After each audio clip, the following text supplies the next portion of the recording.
Welcome to Edunomy by Ria. So today we are going to solve a practice test for economics board preparation.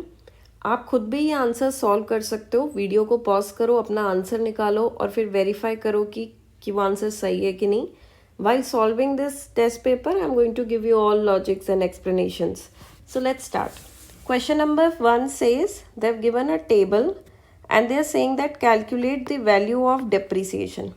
जब भी word depreciation से related आए तो आपको दो words अच्छे से आने चाहिए, वो है नेट और ग्रॉस. ठीक है, जब आप नेट से ग्रॉस में जाते हो तो डेप्रिसिएशन ऐड होता है. तो अब चेक करते हैं कि हमें गिवन क्या क्या है. तो they've given GDP at MP and they've also given NNP at MP. तो अगर हम इनको कन्वर्ट करेंगे तो ग्रॉस और नेट का जो डिफरेंस है वो हमें डेप्रिसिएशन दे देगा. बट हमें ये भी चेक करना है कि अब बाकी सारे पैरामीटर सेम है कि नहीं. Market price is same. Domestic and national product they are different, तो हमें कन्वर्जन में उसका भी ध्यान रखना है. तो ग्रॉस में से डेप्रिसिएशन माइनस करोगे प्लस डोमेस्टिक टेरिटरी में एनएफआईए ऐड करोगे तो आपको नेशनल प्रोडक्ट मिलता है. तो जीडीपी एट एमपी इज 1100, इसमें से depreciation minus plus NFIA net factor income from abroad is 100 और ये किसके बराबर है? 850 के बराबर है. तो अब जब हम इसको सॉल्व करेंगे 1100 प्लस 100 1200 में से 850 माइनस करना है, right. So 350 is your depreciation, 350 crore. Second question, if commercial banks fail to meet the financial requirement from all other sources, मतलब कमर्शियल बैंक, एक्सिस बैंक के पास अब कोई रास्ता नहीं है अपने पैसा पूरा करने का, तो वो सेंट्रल बैंक के पास जाता है. तो सेंट्रल बैंक एक क्या काम कर रहा है इसके अंदर? तो वो उसका lender of last resort. Last resort मतलब कि लास्ट अपॉर्चुनिटी या लास्ट बंदा सिर्फ रिजर्व बैंक की है. इससे यहाँ ये भी समझ में आ रहा है कि सेंट्रल बैंक से रिलेटेड फंक्शंस आपको पढ़ के जाने हैं. जो मैंने एक वीडियो डाली है इंपॉर्टेंट क्वेश्चंस वाली, मैक्रो की इंपॉर्टेंट टॉपिक्स वाले, उसमें भी मैंने ये टॉपिक मेंशन कर रखा था. Question number 3, CRR is the ratio of demand deposits which commercial banks have to keep with RBI. Yes, this is totally correct. ये रेशियो ऑफ डिमांड डिपॉजिट मतलब जितना डिपॉजिट बैंक में आता है उसका कुछ परसेंटेज 10% 20% रिजर्व्स के अंदर रखना चाहता है. और कौन इसका कस्टोडियन होता है? आरबीआई. ऐसे कभी एसएलआर का बोलेंगे तो एसएलआर के अंदर, लेकिन कस्टोडियन कौन होता है? कमर्शियल बैंक खुद होता है उसका कस्टोडियन. ठीक है. CRR helps to control the amount of credit created by commercial bank. ये भी बिल्कुल ठीक है, क्योंकि ऐसा माना जाता है there is inverse relationship between R and credit creation. Reserves बढ़ेंगे तो क्रेडिट क्रिएशन कम होगा. ये क्वेश्चन आपको 5 मार्क्स में भी मिल जाएगा that there is an inverse relationship. तो बोथ आर करेक्ट और वो उसकी एक्सप्लेनेशन है. Question number 4. Ravi wants to visit Europe and he needs 1 lakh euros. If the exchange rate rises from 90 to 100 rupees पर यूरो, तो अब उसका expenditure बताओ. तो इसका मतलब पहले जब वो 1 यूरो लेता था तो उसको 90 रुपये देने पड़ते थे, लेकिन अब वो ये यूरो ले रहा है तो वो उसको 100 रुपये देना पड़ रहा है. तो मतलब पर यूरो कितने का उसको ज़्यादा पैसा पे करना पड़ रहा है? 10 रुपये. और वो कितने यूरोस खरीदने आ रहा है? 1 लाख यूरोस खरीदने आ रहा है. तो इसका मतलब क्या हो गया? उसका एक्सपेंडिचर बढ़ेगा ना, क्योंकि अब वो 90 की जगह कितना पे कर रहा है? 100 रुपये पे कर रहा है. तो 10 इंटू 1 लाख. ओके, सो 10 लाख के करीब उसका एक्सपेंडिचर बढ़ेगा. देखो यहाँ क्वेश्चन डेप्रिसिएशन एप्रिसिएशन, अगर ऐसा क्वेश्चन होता ना तो आप कह सकते थे कि यस रुपी डेप्रिशिएट कर गया, क्योंकि वो 90 की जगह कितने का हो गया? 100 रुपये का हो गया 1 यूरो. लेकिन यहाँ डेप्रिसिएशन एप्रिसिएशन से क्वेश्चन रिलेटेड नहीं है. उन्होंने सिंपल एक एक्सपेंडिचर पूछा है. कॉमन सेंस आपकी टेस्ट करी है यहाँ पे कि एक बंदे को 90 रुपये का 1 यूरो मिलता है, 100 रुपये का मिल रहा है, तो कितने ज़्यादा पैसे उसको खर्चने पड़ेंगे. Question number 5, which is the correct expression of national income.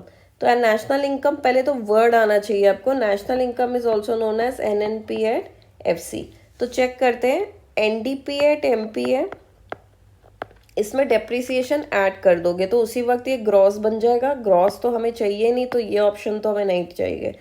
NNP at FC है, और इसके अंदर अगर तुम इनडायरेक्ट टैक्स ऐड कर दोगे तो ये एमपी हो जाएगा. ठीक है. और नेट फैक्टर एट इनकम करोगे, वो क्यों ऐड करो? अच्छा, ये नेट डोमेस्टिक है. नेट डोमेस्टिक में ऐड करोगे तो ये net national product eight MP बन जाएगा, तो वो भी नहीं चाहिए हमें, तो एनएनपी एट एफसी चाहिए। Net domestic product at market price, इसमें से अगर तुम नेट इनडायरेक्ट टैक्स माइनस करते हो तो ये क्या बन जाएगा, NDP at FC, plus net factor income add कर दोगे तो ये क्या बन जाएगा, एनएनपी एट एफसी, जो कि हमें आंसर चाहिए, तो C part. But last option भी चेक करना ज़रूरी है, net national product at FC, इसमें अगर इनडायरेक्ट टैक्स ऐड कर दोगे तो ये तो एमपी हो जाएगा, और सबसे मेन बात डेप्रिसिएशन ऐड कर दोगे तो ये ग्रॉस हो जाएगा, तो ये भी नहीं, तो answer is C. In an economy, break-even point and equilibrium point will be may lie at the same level if, तो पहले तो आपकी नॉलेज यही टेस्ट हो जाएगी कि क्या आपको ब्रेक इवन पॉइंट का मतलब पता है। तो ब्रेक इवन पॉइंट क्या होता है, जब कंजम्पशन किसके बराबर है, इनकम के। अब वो बोल रहे हैं कि जहाँ कंजम्पशन इनकम के बराबर है वही इक्विलिब्रियम पॉइंट भी होगा, ठीक है। वाई स्टार इक्विलिब्रियम मतलब जहाँ A D is equal to A S होगा। तो ये कब हो सकता है, तो तभी हो सकता है ना जब सेविंग्स क्या होंगी, मतलब ये देखो वाई क्या होता है, सी प्लस आई होता है, ठीक है। अब वो कह रहे हैं कि यही इक्विलिब्रियम पॉइंट, यही ब्रेक इवन पॉइंट हो जाए, तो कब होगा, जब आई की वैल्यू कितनी हो जाएगी, ज़ीरो, जब सेविंग ज़ीरो है, इन्वेस्टमेंट ज़ीरो है। तो इसके आंसर क्या होगा, जब एक्स एंटे इन्वेस्टमेंट्स कितनी है, ज़ीरो है।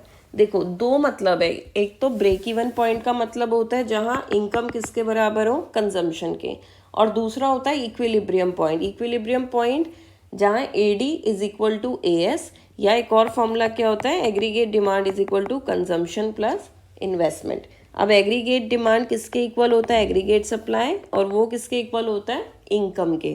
तो हम लिख सकते हैं ना y is equal to C plus I, ये आपका फॉर्मूला न्यूमेरिकल्स में भी काफ़ी यूज़ होता है। तो वो कह रहे हैं कि यही पॉइंट पे ब्रेक इवन भी होना चाहिए, ब्रेक इवन मतलब y इज इक्वल टू सी होना चाहिए। तो ऐसा कब पॉसिबल है, ये तभी पॉसिबल है जब इन्वेस्टमेंट की वैल्यू कितनी होगी, ज़ीरो। अब एक्स एंटे का क्या मतलब होता है, एक्स एंटे का मतलब होता है प्लान्ड। जनरली इकोनॉमिक्स में, economics is all about planning and forecasting, that is why most variables are planned, most are ex ante, ठीक है। जो फाइनल बाद में जैसे डिफ्लेशनरी इन्फ्लेशनरी गैप वाले क्वेश्चंस हैं, वहाँ पे हम बोलते हैं कि actual aggregate demand is less than more than the planned one.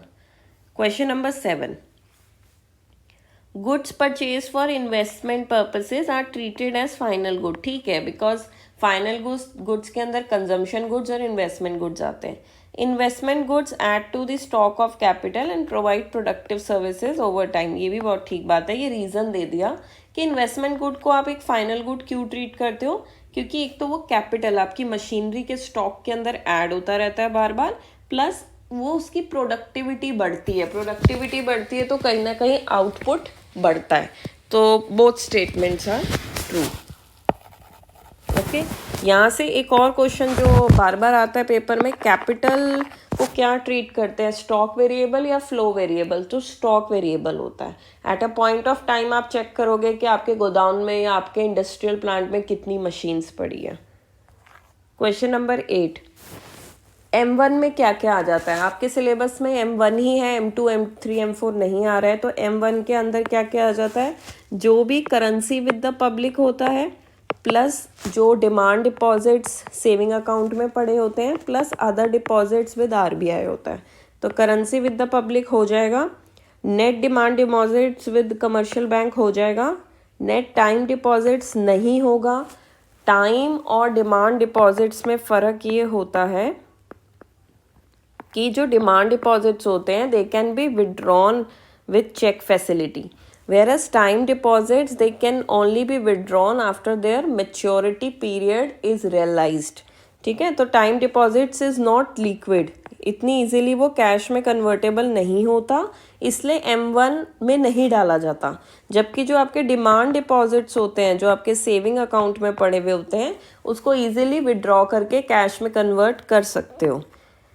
तो ये 250 तो नहीं ऐड होगा। कैश रिजर्व्स विद RBI नहीं, रिजर्व्स मतलब होता है वो पैसा जो आपने इमरजेंसी के लिए बैंक्स ने RBI के पास रखवा रखा है, वो लिक्विड मनी नहीं कंसिडर होती है। हाँ, अगर ये क्वेश्चन हाई पावर्ड मनी का होता, जो आपकी मनी चैप्टर के लास्ट पेज पे दे रखा है, वो जो हाई पावर्ड मनी है उसके अंदर करेंसी प्लस कैश रिजर्व्स आ जाता है, currency with the public and cash reserves, but M1 के अंदर ये नहीं आएगा। अदर डिपॉजिट्स विद RBI होता तो आ जाता। देखो कितना कंफ्यूजिंग सा उन्होंने कर दिया है यहाँ पे, क्योंकि उन्होंने यहाँ पे RBI लिख दिया है, तो जनरली बच्चों को क्या लगता है कि RBI वाला पार्ट पढ़ा था, लेकिन वो अदर डिपॉजिट्स है। अदर डिपॉजिट्स का क्या मतलब होता है कि किसी इंटरनेशनल ऑर्गेनाइजेशन ने अपना पैसा RBI के पास रखवा रखा है, किसी गवर्नमेंट फॉरेन गवर्नमेंट ने अपना पैसा RBI के पास रखवा रखा है, तो वो गिनती होगी, ना कि रिजर्व्स की गिनती होगी। तो इसका मतलब हमें सिर्फ क्या ऐड करना है, 420 plus 330, so answer is 750।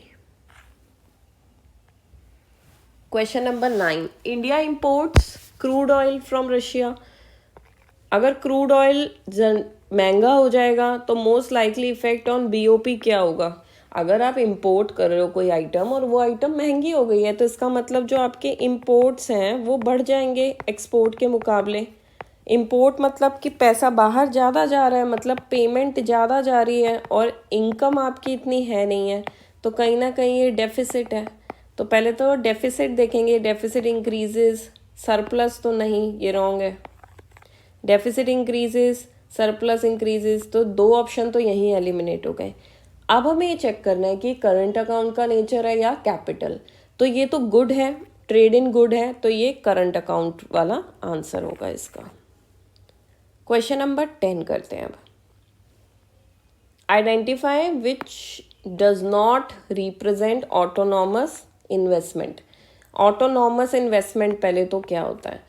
Autonomous investment का मतलब होता है वो इन्वेस्टमेंट जो कि इंटरेस्ट रेट से इररिस्पेक्टिव होके आपने खर्ची है। मतलब वैसे investment is a function of interest rate, लेकिन कुछ इन्वेस्टमेंट्स ऐसे होते हैं जो without respect to interest rate भी हम करते हैं, इसलिए उसको ऑटोनॉमस, जो कि आपके सिलेबस में पैरेलल टू एक्स एक्सिस चलती है। तो इसमें से कौन सा हो सकता है? मतलब कोई प्रॉफिट परसेंट नहीं देखना इसमें, सिंपली जो ज़रूरी है विच डज नॉट। तो पहले देखते हैं कौन कौन सी ऑटोनॉमस में आ सकती है। Government setup, health care centres, ठीक है, ये कुछ प्रॉफिट से रिलेटेड नहीं है, ये सोशल इंफ्रास्ट्रक्चर का पार्ट है। Government decides to invest 200 crore to save forest, ठीक है, सोशल इंफ्रास्ट्रक्चर का पार्ट है। रिलायंस इंडस्ट्रीज ने 1000 करोड़ एडिशनल लगाए to benefit from the falling rate of interest. देखो यहाँ पे जो एक्टिविटी वो कर रहा है वो किससे रिलेटेड कर रहा है? इंटरेस्ट रेट से रिलेटेड कर रहा है, तो ऑब्वियसली ये ऑटोनॉमस नहीं है। तो जो आंसर है उसका वो ओनली 3। ये किस टाइप की इन्वेस्टमेंट करी रिलायंस ने? इंड्यूस्ड इन्वेस्टमेंट की है, क्योंकि वो इंटरेस्ट रेट को देख के अपना एक्शन कर रहा है। क्वेश्चन नंबर 11, ठीक है, मैंने बार बार बोला है, अपनी इंपॉर्टेंट टॉपिक्स वाली वीडियो में भी बोला है कि वैल्यू एडेड मेथड कर जाओ, वो उसके चांसेस सबसे ज़्यादा होते हैं। तो हमें क्या कैलकुलेट करना है? इंटरमीडिएट कंजम्पशन करना है। पहले एक बार गो थ्रू कर लेते हैं टेबल से। वैल्यू ऑफ आउटपुट दे रखा है, डेप्रिसिएशन है, सब्सिडी है, सेल्स टैक्स मतलब इनडायरेक्ट टैक्स होता है, और NVA एट FC दे रखा है। तो सबसे पहले तो वैल्यू एडेड मेथड आपको क्या देता है? वो आपको देगा GVA एट MP। कैसे निकालोगे? वैल्यू ऑफ आउटपुट, जो भी पैसे हैं उसमें से इंटरमीडिएट कंजम्पशन माइनस, जो कि क्वेश्चन ने निकालने को बोला, ठीक है। तो अब इसका मतलब ये है कि पहले तो यहाँ पे वैल्यू ऑफ आउटपुट 2000 है, ठीक है, माइनस IC। अब IC निकालने के लिए तो GVA एट MP भी होना चाहिए, तो मेरा स्टेप 1 तो यही रुक जाता है। तो अब मैं जाऊंगी अपने स्टेप 2 में। स्टेप 2 में मैं क्या करूंगी? जो चीज़ मुझे उन्होंने प्रोवाइड कर रखी है NVA एट FC से कन्वर्ट करूंगी GVA एट MP, ठीक है। तो अब मैं क्या करूं? मतलब मैं अगर लेफ्ट साइड पे GVA एट MP लिख दूं तो NVA एट FC में क्या क्या कन्वर्जन्स आएंगे? पहले तो नेट से ग्रॉस में जाना है, तो डेप्रिसिएशन ऐड होगा। वैल्यू एडेड सेम है। फैक्ट्री की कॉस्ट से मार्केट में प्राइस देखना है, तो फैक्ट्री की कॉस्ट से जाने के लिए हमारे पास क्या ऐड हो जाएंगे? Net indirect tax. तो चलो अब इसको सॉल्व करते हैं। NVA एट FC कितना दे रखा है? 1600, तो यहाँ 1600, डेप्रीसिएशन 40 है, नेट इनडायरेक्ट टैक्स डायरेक्टली तो नहीं दिया हुआ, तो हम कैसे निकालते हैं, इनडायरेक्ट टैक्स माइनस सब्सिडी। तो NIT कितना हो जाएगा, इनडायरेक्ट टैक्स 30 रुपीज़ है माइनस सब्सिडी करा 20, तो यहाँ 20 ऐड हो जाएगा। तो ये टोटल कितना आंसर हुआ, ये आंसर हो गया 1660। तो अब मैं इसको यहीं रखूँगी 1660। तो अब मैं 2000 में से 1660 राइट साइड ले जाऊँगी और इंटरमीडिएट कंजम्पशन को लेफ़्ट ले जाऊँगी। तो अब इसके बाद जो भी आंसर आपका आएगा वो करेक्ट है इसके अंदर। और फिर हमेशा जब भी न्यूमेरिकल करना है लास्ट में कंक्लूजन देना ज़रूरी है कि hence this is the value of intermediate consumption. B part is related to externalities. So externalities can be classified into negative or positive. However, it is not directly related to GDP. तो support this. मैंने फिर दोबारा मैं बार बार इसलिए बोलती हूँ ये बात कि मैं ये चीज़ मेंशन कर रही हूँ कि GDP एंड वेलफेयर वाला जो आप टॉपिक करोगे उसमें एक्सटर्नैलिटीज़ पे स्पेशल फोकस दे के करना है। तो एक्सटर्नैलिटी का मतलब क्या होता है, एक्सटर्नैलिटी का मतलब ये होता है ऐसा कोई भी एक्शन, ठीक है, जो किसी थर्ड पार्टी ने किया है, कोई बेनिफिट किया है, कोई बेनिफिट दिया है सोसाइटी को या फिर कोई लॉस दिया है सोसाइटी को, जिसका ना तो उन्होंने पेमेंट दी है और ना ही उनको कंपनसेशन मिला है। कंपनसेशन मतलब कुछ अच्छा करोगे तो आप उसके लिए कंपनसेट नहीं हुए, और आपने कुछ बुरा किया तो आपके ऊपर पेनल्टी भी नहीं लगी, ठीक है। इसको हम दो पार्ट में डिवाइड करेंगे, नेगेटिव और पॉजिटिव। नेगेटिव का मतलब सबसे अच्छा एग्जांपल है जैसे फॉर एग्जांपल नियर बाय कोई बहुत लाउड म्यूज़िक बज रहा है, ठीक है, और आपका एग्ज़ाम है, तो वो एक नेगेटिव एक्सटर्नैलिटी है क्योंकि आप डिस्टर्ब हो रहे हो, आपका फोकस डिस्टर्ब हो रहा है और आप कुछ कर नहीं पा रहे हो, वो उसको ना ही कोई पेनल्टी लगी है उस चीज़ की। सबसे अच्छा और एग्जांपल क्या है, स्मोकिंग का, पैसिव स्मोकिंग, आपके साथ कोई बंदा खड़ा स्मोक कर रहा है तो उसका जो हार्मफुल गैस है वो आपके पे भी रेस्पिरेटरी प्रॉब्लम कॉज कर रही है। पॉजिटिव एक्सटर्नैलिटी के अंदर आप ये डाल सकते हो कि एजुकेशन, कोई बंदा एजुकेशन होता है तो वो एक वैसे ही एसेट फॉर द सोसाइटी है, ठीक है, तो ये पॉजिटिव एक्सटर्नैलिटी है।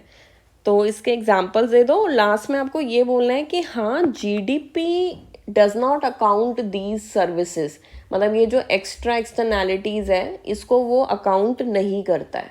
तो इसका मतलब GDP does not show the true value, the actual value. Question number 12. There is an inverse relationship between reserve ratio and credit created. तो reserve ratio और credit created में पहले तो आप इसमें समझाओगे कि credit is an ability of bank, ठीक है, जो कि वो डिपॉजिट से आगे आगे क्रेडिट क्रिएट करता है। रिजर्व रेशियो एक ratio of demand deposits that the commercial banks have to maintain with RBI। चलो ये दोनों बातें आपने समझा दी। उसके बाद इनवर्स रिलेशनशिप कैसे समझाओगे, इसके अंदर आप बोलोगे कि जब रिजर्व में क्या होता है, हम एक छोटा सा प्रपोर्शन, फॉर एग्जांपल हमने 20% रखा है, इसको एक्सप्लेन करना, तो 100 रुपये का अगर हमने 20 रुपये रिजर्व में रख दिया तो हम 80 रुपये लेंड कर रहे हैं। बट अगर यही रिजर्व रेशियो हम बढ़ा के 40% कर देंगे तो उस 100 रुपये में से हम 40 रुपीज़ अपने पास रिजर्व रखेंगे और 60 आगे क्रेडिट देंगे। तो फिर आप एक टेबल सा बनाना और जिसके अंदर आप शो करना कि अगर रिजर्व रेशियो 20% है तो आगे जो क्रेडिट गया है वो 80 रुपीज़ गया है, और अगर रिजर्व रेशियो 40% है तो आगे जो क्रेडिट गया है वो 60 रुपीज़ गया है। तो hence it shows an inverse relationship कि अगर आप रिजर्व रेशियो बढ़ा देते हो तो आगे जाने वाला जो क्रेडिट क्रिएशन की एबिलिटी है वो रिड्यूस हो जाती है, ठीक है।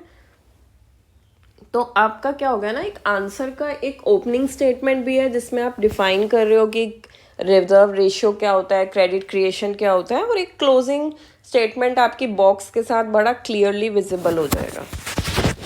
Question number 13।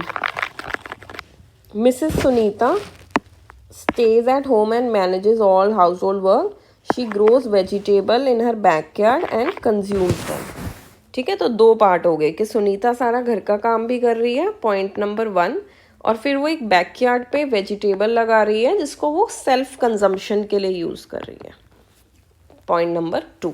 तो क्या explain whether her services will be part of national income और नॉट।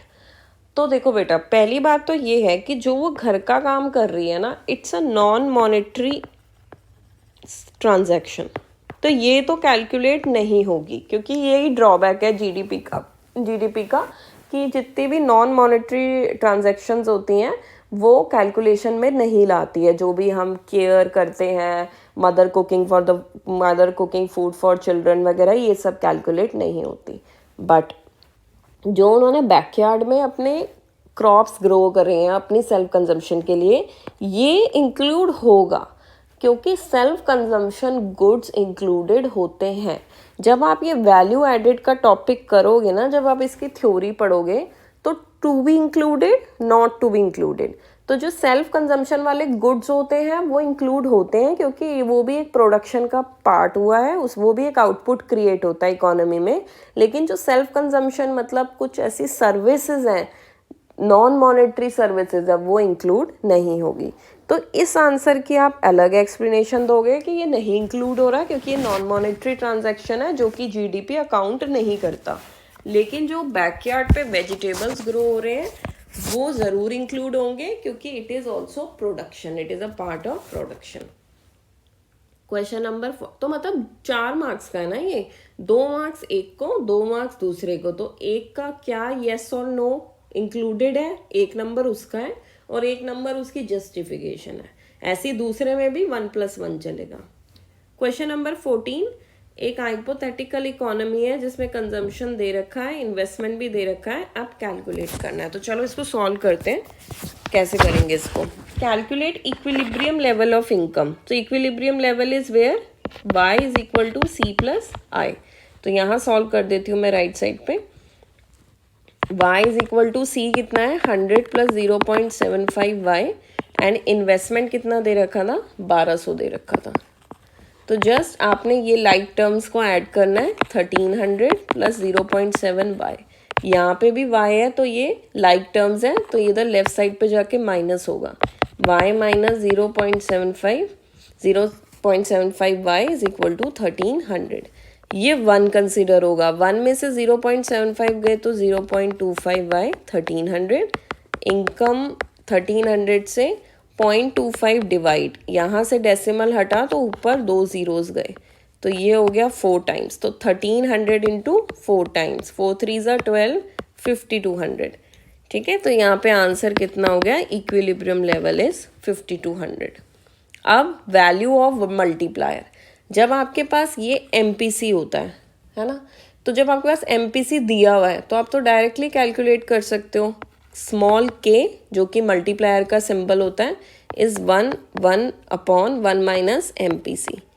तो ये 1 माइनस 0.75 मतलब 0.25, यहाँ से वही 100 ऊपर गया तो कितना हो गया, 4। तो मल्टीप्लायर कितने टाइम्स काम कर रहा है, 4 टाइम्स काम कर रहा है। Break even point income, break even मैंने अभी समझाया था, जहाँ कंजम्पशन किसके इक्वल होती है, इनकम के इक्वल होती है। तो इसका मतलब इस पार्ट में आप सिर्फ कंजम्पशन रखोगे, 100 minus 0.75y is equal to income. ठीक है, income break even point income निकाल के देना है ना, तो फिर अब इसमें से वही है, ये उधर जाके अगर ये माइनस है वहाँ जाके प्लस होगा, तो ये कितना हो जाएगा, 1.75 y, क्योंकि c किसके बराबर होता है, y के बराबर होता है, राइट। तो यहाँ पे अब इसको आगे सॉल्व कर लेना, 100 इज इक्वल टू, तो जो भी आंसर आया वो आप देख लेना। Consumption at break even point, ठीक है, तो अब consumption at break even point का क्या मतलब हुआ कि जो y की वैल्यू आप यहाँ पे निकालोगे उसको उस कंजम्पशन फंक्शन पे रखना है। ठीक है, 100 माइनस 0.75y है, तो वो जो यहाँ पे ब्रेक इवन पॉइंट वाला इनकम का आंसर निकलेगा वो यहाँ पुट करोगे और उसके बाद कंजम्पशन निकाल लोगे। ठीक है, चलो अब उसके बाद हाँ डन, दिस इज डन। अब और पार्ट सॉल्व करके देखते हैं। Assume the following for hypothetical, hypothetical का मतलब इमेजिनरी इकोनॉमी है। तो autonomous consumption C bar is 50 crore, M P S is 0.2, तो मैं यहीं कैलकुलेट कर देती हूँ, that means M P C 0.8, income 400 है, ऑटोनॉमस इन्वेस्टमेंट 50 करोड़ है। Calculate is the economy in equilibrium, justify और आंसर, ठीक है। तो अब यहाँ पे चेक करते हैं, equal y is equal to C plus I होता है। c कैसे बनाओगे, autonomous plus MPC into Y plus investment.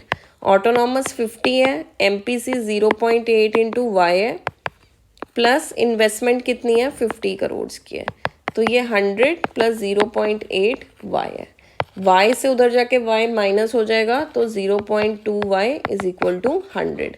तो y इज कितना हो गया 0.2, 100 डिवाइडेड बाय 0.2, 5 हो गया 500, ठीक है। आपका आंसर कितना आ रहा है 500 और ये कितना आंसर दे रहे हैं 400। तो is economy in equilibrium at this income level? No, it is not, because equilibrium level says 500 crores whereas the question is saying 400 crores, so they are not in equilibrium। देखो justify और answer with calculation, तो आपको ये वाली पूरी calculation करके दिखानी है। जब आप ये फॉर्मूला लिखोगे तो इसके ऊपर लिख लेना at equilibrium level। Okay, this is case study. So ये बोल रहे हैं कि ऐसा शो हो रहा है, डेटा शो कर रहा है कि पोर्टफोलियो इन्वेस्टमेंट मतलब स्टॉक मार्केट्स वाला, दे हैव विड्रॉन, मतलब यहाँ से चला गया पैसा इंडिया से, इंडियन इक्विटी से 1.58 लाख करोड़। तो पहले तो इसका सब अकाउंट बताओ और साइड ऑफ BOP बताओ। तो सब अकाउंट का क्या मतलब होता है कि ये वाली ट्रांजैक्शन करंट अकाउंट में आएगी कि कैपिटल, तो ये कैपिटल नेचर की है, कैपिटल अकाउंट का है, क्योंकि इन्वेस्टमेंट आना इन्वेस्टमेंट जाना दोनों कैपिटल अकाउंट का पार्ट होता है। अब उसके बाद उन्होंने क्या करा है, और साइड बताओ भाई, डेबिट साइड है कि क्रेडिट साइड है, ठीक है। तो आपके यहाँ से इन्वेस्टमेंट बाहर गया है, फॉरेन पोर्टफोलियो इन्वेस्टमेंट बाहर चला गया है, ठीक है।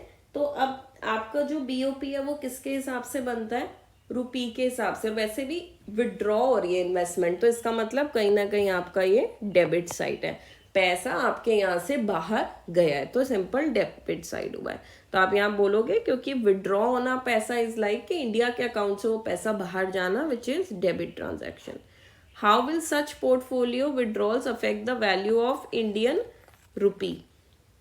अब जब आपके यहाँ से ये पैसा विड्रॉ हो रहा है, पोर्टफोलियो का पैसा विड्रॉ हो रहा है, तो इससे इंडियन रुपी पे क्या फर्क पड़ा, तो कैसे कैलकुलेट करोगे इंडियन रुपी का। आप चेक करोगे कि डिमांड और सप्लाई में क्या फर्क आ रहा है इंडियन रुपी की, ठीक है। तो अब होता क्या है कि भाई जब वो पोर्टफोलियो इन्वेस्टमेंट अपना पैसा वापस लेके जाएगा, तो वो ऑब्वियसली फॉरेन करेंसी में पैसा लेके जाएगा अपना वेस्ट, तो फॉरेन करेंसी की डिमांड बढ़ेगी, तुम्हारी डिमांड तो नहीं बढ़ेगी ना, क्योंकि वो अपना यूरोज, वो अपने डॉलर्स वापस लेके जा रहा है, तो वो फॉरेन करेंसी की डिमांड को इंक्रीज कर देगा, तो ऑटोमेटिकली आपकी डिमांड क्या हो जाएगी, डाउन चली जाएगी। तो फिर जब आपकी डिमांड डाउन चली जाएगी तो कहीं ना कहीं आपकी करेंसी क्या करेगी, डेप्रिशिएट।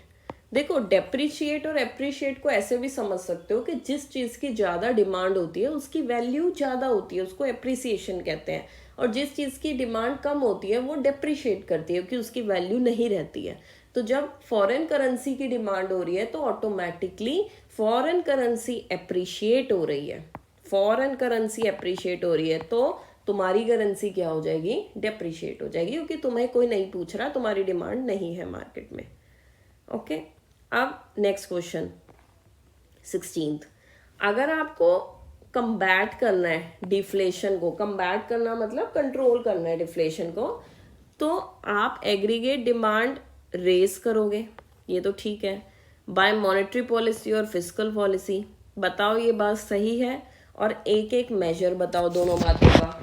तो बात तो ठीक है, क्यों, क्योंकि पहली बात तो ये है कि इकोनॉमी में डिफ्लेशन आता ही इसलिए है क्योंकि एग्रीगेट डिमांड लो होती है then required at the full equilibrium level. तो अब इस एग्रीगेट डिमांड लो करने का, ठीक करने का क्या तरीका होगा, ठीक करने का ये तरीका है कि इस एग्रीगेट डिमांड को इंक्रीज करें, ये इसका सॉल्यूशन है। तो यही बोला है, aggregate demand must be raised, तो ये तो सही है, तो ट्रू स्टेटमेंट है। अब मॉनेटरी पॉलिसी फिस्कल पॉलिसी दोनों को चेक कर लेते हैं। मॉनेटरी पॉलिसी वो होती है जो सेंट्रल बैंक के हाथ में होती है। तो मैं कोई एक एग्जांपल ले लेती हूँ, जैसे मुझे एग्रीगेट डिमांड बढ़ानी है तो मतलब मुझे मनी सप्लाई बढ़ाना पड़ेगा इकोनॉमी के अंदर। तो एग्जांपल बैंक रेट है, बैंक रेट को मैं रिड्यूस करूँगी क्यों? क्योंकि जितना कम इंटरेस्ट पे सेंट्रल बैंक कमर्शियल बैंक को पैसा देगा, उतने ही कम इंटरेस्ट में कमर्शियल बैंक पब्लिक को पैसा देगा। और लो इंटरेस्ट रेट होने के कारण लोग क्रेडिट लेंगे, क्रेडिट लेने के बाद उनकी एग्रीगेट डिमांड बढ़ेगी, क्योंकि वो क्रेडिट या तो वो कंजम्पशन पे स्पेंड करेंगे या वो इन्वेस्टमेंट पे स्पेंड करेंगे। आप कोई भी आंसर लिख सकते हो इसके अंदर, कोई भी एक पॉइंट। अब कौन सा है? Fiscal policy. फिस्कल पॉलिसी में दो पार्ट आ जाते हैं, टैक्सेस आ जाता है और गवर्नमेंट एक्सपेंडिचर आ जाता है। तो फॉर एग्जांपल मैं टैक्सेस ले लेती हूँ, तो टैक्सेस के लिए मैं ऊपर यहाँ आंसर दे रही हूँ। टैक्सेस आप रिड्यूस करोगे जिससे कि लोगों की परचेजिंग पावर इंक्रीज हो, और जब परचेजिंग पावर इंक्रीज होगी तो ऑटोमेटिकली एग्रीगेट डिमांड भी इंक्रीज होगा। Okay, next question, distinguish between autonomous and induced consumption. Direct question है। ऑटोनॉमस मतलब जो आउट ऑफ इकोनॉमिक मोटिव्स होता है, इंड्यूस कंजम्पशन मतलब जो specially to balance the BOP के लिए करा जाता है, स्टेबिलिटी लाने के लिए। ऑटोनॉमस को अबव द लाइन कहते हैं, इसको बिलो द लाइन कहते हैं। ऑटोनॉमस में सिर्फ नहीं, ऑटोनॉमस में दोनों नेचर आ सकता है, करंट भी आ सकता है और कैपिटल भी आ सकता है। एक सेकेंड, मैं शायद ऑटोनॉमस और एकोमोडेटिंग पेमेंट्स कर रही हूँ बीओपी वाली, जबकि क्वेश्चन कुछ और कह रहा है। क्वेश्चन ये कह रहा है कि ऑटोनॉमस कंजम्पशन और इंड्यूस्ड कंजम्पशन। ठीक है, ये तो बहुत आसान क्वेश्चन है। ऑटोनॉमस का मतलब क्या होता है? कंजम्पशन जो कि विच is done at zero income level, जो हम बेसिक सर्वाइवल के लिए करते हैं, अपनी बेसिक नीड्स को पूरा करने के लिए करते हैं।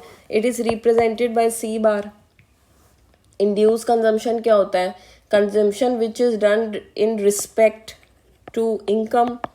तो केन्स का साइकोलॉजिकल लॉ तो यही कहता है कंजम्पशन का, कि जैसे जैसे इनकम बढ़ेगी कंजम्पशन भी बढ़ेगा, but in less proportion than income. और इसमें आप डायग्राम बना के दे सकते हो, ये वाला पार्ट इज़ ऑटोनॉमस और ये वाला पार्ट इज़ इंड्यूस्ड। तो ये तो हो गया, तो बहुत इजी आंसर है। Next B part, next question का इस अच्छा और है इसमें, if planned saving exceeds planned investment, तो बताओ क्या होगा? तो अगर planned saving is greater than planned investment, लोग सेव ज़्यादा कर रहे हैं, तो कंजम्पशन गिरेगा। कंजम्पशन गिरेगा मतलब डिमांड कम है इकोनॉमी में। डिमांड कम होने का मतलब सप्लाई ज़्यादा इकोनॉमी में कंपैरेटिवली, तो ऑटोमेटिकली स्टॉक्स तो पाइल अप करेंगे।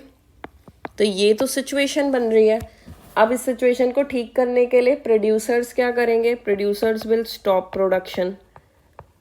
ठीक है, because they have to sell this stock. मतलब कि अभी क्या हो रहा है ना, डिजायर्ड लेवल से ऊपर जा रहा है स्टॉक, तो अब इस प्रोडक्शन को बंद करना है, और जिसकी वजह से एम्प्लॉयमेंट भी गिरेगा, because workers will be fired, और फिर आउटपुट भी गिर गया क्योंकि प्रोडक्शन हो नहीं रही है। इनकम लेवल भी गिरेगा। कब तक गिरेगा? जब तक फिर से इक्विलिब्रियम एस्टैब्लिश ना हो, जब तक फिर से सेविंग किसके बराबर ना आ जाए? इन्वेस्टमेंट के। लास्ट क्लोजिंग लाइन ये होनी चाहिए कि till the point equilibrium is again established. Next part, value of APS is greater than, is always greater than zero. ठीक है, ऑलवेज वर्ड यूज कर रखा है, हमेशा। तो पहले तो एपीएस देखते हैं क्या होता है। APS is saving upon income, ratio of savings to income. But ये कह रहा है कि greater than zero. Greater than zero मतलब पॉजिटिव होगा, आंसर कभी भी नेगेटिव नहीं है, मतलब डिससेविंग नहीं हो सकती, जो कि फॉल्स है। क्योंकि एट ऑटोनॉमस कंजम्पशन, या जब इनकम ज़ीरो लेवल का होता है तो कंजम्पशन होती है, और वो कंजम्पशन कहाँ से होती है? डिससेविंग से ही होती है। तो फॉल्स है ये स्टेटमेंट। ये आपको रीज़न देना पड़ेगा कि जब ज़ीरो लेवल ऑफ इनकम हो तो there is autonomous consumption which is financed by dissavings. तो savings are negative at zero level of income. चलो, this is done. I think last question है, इसको भी कंप्लीट कर लेते हैं। यूनियन कैबिनेट के 4 मेजर रेलवे प्रोजेक्ट्स हैं। प्रोजेक्ट्स से रेलवे ट्रैक अच्छा हो जाएगा, इन्वेस्टमेंट है कि ताकि ट्रांसपोर्टेशन अच्छी हो जाए कंट्री के अंदर। इससे फ़ायदे बहुत सारे होने वाले हैं, कनेक्टिविटी बढ़ेगी। Identify which part of government budget, revenue या कैपिटल है? कैपिटल है बेटा, क्योंकि एक एसेट की तरह काम हो रहा है। ठीक है, और वो भी कैपिटल एक्सपेंडिचर है ये, क्योंकि इसके अंदर आपका एसेट इंक्रीज हो रहा है, राइट। वाई, तो वाई के अंदर आप कैपिटल एक्सपेंडिचर की डेफिनेशन दो और फिर उसको रिलेट करो, क्योंकि जब अच्छा रेलवे सिस्टम बनेगा तो वो सरकार के लिए इनकम जनरेट करेगा, it will be working as an asset. How will this government expenditure influence economic growth and employment generation? आप ये वाला आंसर लिख दो, ये ठीक है इसमें answer. One possible impact of large expenditure on fiscal deficit of government, ठीक है। तो पहले तो फिस्कल डेफिसिट का क्या मतलब होता है? Total expenditure minus total receives excluding borrowing. Borrowing नहीं है, अब इसमें एक्सपेंडिचर इतना ज़्यादा हो रहा है तो इसका मतलब फिस्कल डेफिसिट बढ़ेगा। फिस्कल डेफिसिट बढ़ेगा तो आने वाले समय में आप उसके लिए बोरोइंग्स करोगे, बोरोइंग्स करोगे तो फिर उसका इंटरेस्ट रेट आपको ज़्यादा पे करना पड़ेगा, फिर उसको पूरा करने के लिए आप फिर बोरो करोगे। इन शॉर्ट आपने कौन सा वाला पार्ट लिखना है? डेट ट्रैप, कि फिस्कल डेफिसिट ज़्यादा होने की वजह से इकोनॉमी डेट ट्रैप की तरफ बढ़ जाएगी।